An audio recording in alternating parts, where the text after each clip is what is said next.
Thank you, Sophie. Thank you, Sophie Cunningham. I appreciate you for confirming what we all knew anyway. She was going on this whole tangent about how, yeah, when these teams got their systems, you kind of just got to learn and blend into the system or it's just not going to go well. Yada, yada, yada. The WNBA may be utterly destroyed from the inside out by Sophie Cunningham's revelation, which shattered the hush. She did more than simply expose the falsehoods.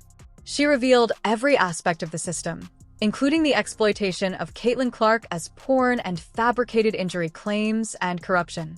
What no one else dared to say, Sophie finally did. And I will never be the same after this. She said that they had lied about everything. And that single statement rocked the league to its foundation. Make sure you press the like and subscribe buttons before we get started, because what I'm about to disclose will leave you stunned. Just being me, and I'm being honest and I'm being truthful. And there's a lot of people who maybe have the same views that they just don't feel like they can say because you could get fined or people could take it the wrong way. But I just fined every single time. And I'm just like, it is what it is. I'm trying to think what It began in silence. After a few missing games and some rumors, the cover-up started.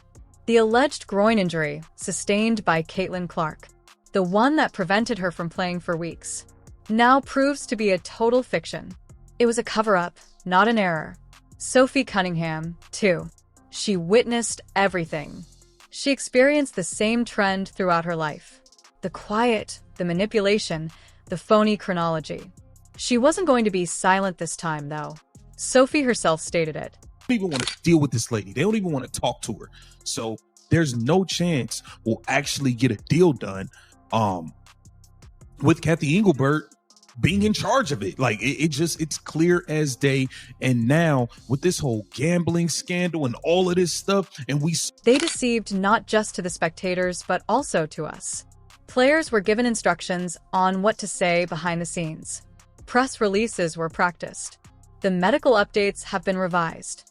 Additionally, Caitlin Clark was always urged to trust the process when she raised questions. In actuality, though, that procedure was never intended to keep players safe. Its purpose was to safeguard reputations. Sophie explained how pressure was felt even by the physicians. According to her, they wanted us to appear healthy even though we weren't. At that point, the annoyance erupted. Sophie aggressively criticized WNBA Commissioner Kathy Engelbert and Stephanie White. "We're fed up with being viewed as interchangeable," she remarked. To your system to play her game. And we also know that this did not go over so smoothly because we saw Stephanie White taking shots at her on TV. We saw the back and forth argument when Caitlin Clark was going off on her in the tunnel during the Atlanta Dream game when they were going into the tunnel for halftime. We saw Stephanie White play Caitlin Clark at small forward. We saw an entire game. We're sick of the top brass using falsehoods to shield themselves. And everything changed at that very instant. Because Adam Silver, yes, the NBA commissioner, stepped in immediately following Sophie's interview. For the first time, inquiries came from those beyond the WNBA's inner circle. Insiders claim that Silver made it apparent that the 2026 season would not even occur, if this is accurate. Let's go back a little, though. For Caitlin Clark, why would someone fabricate an injury? The star that everyone watches for easy control is the league's face. The rate at which Caitlin was outgrowing the squad was too much for Stephanie White to handle. She was the focus of every news conference. Her name was in every headline. And things became heated when emotions began to rise in the locker room. Sophie disclosed that some employees didn't want Caitlin to play all of her minutes because they believed she was too important to take a chance. It literally pisses me off when people are like, she's not the face of the league. Who would be? What? Sabrina? No. No, there's really good, well-known people in our league. I'm not discrediting them. We have a lot of badasses in our league. Yeah. Hell yeah to that. I'm all for that. But when people try to argue that she's not the face of our league, yeah, or if our league would be where we're at without her, you're dumb as yeah. You're literally. Sophie, however, thinks the reality was more sinister. To get control of the story, they want for her to be marginalized. Once more, the team had a justification for Caitlin's absence. They could blame injuries and yet lose games. Everyone in the company performed their part in the scripted performance. By the middle of the season, Sophie was fed up. Reporters were warned that players were breaking their minds. She claimed that because anyone who questioned the system faced punishment, there was dread in the locker room, not of opponents, but of management. Another teammate, Lexi Hull, subtly helped Caitlin and Sophie. Even so, she was advised to concentrate on the game rather than the rumors. This was no longer gossip.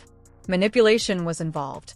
Fans will never forget what Sophie said as she attempted to defend Caitlin. You can fabricate anything if you can fabricate an injury. Everything took a turn for the worst after that comment. She loves hard. But at the end of the day, she's like one of my little cousins. She's the age of them. She acts like them. I'm just like, dude, you're... Stephanie White fell quiet. After the club's media crew removed several previous interviews, ESPN began looking into the matter. Within a day, a shocking headline appeared. Internal examination of injury complaints from the Indiana Fever has been confirmed by sources. Adam Silver then openly intervened at that point. This is more significant than basketball, he stated. We require openness. Suddenly, Sophie Cunningham took on the role of the truth teller. There are now widespread rumors that the league, the FBI, and even medical boards are looking over old records. The fans are incensed. Justice for Caitlin is now again popular. And Sophie isn't going to back down. They threaten to keep quiet, but nothing changes if I don't speak, she added. Not for any woman in this league, not for Caitlin, nor for me. Those unfiltered, poignant, and impactful statements went viral on all social media platforms. She was referred to be a hero. She abruptly stopped her WNBA career, according to others. However, Sophie didn't give a damn since, to her, fame and fortune weren't at stake. Respect was at issue. We gave them everything, she added.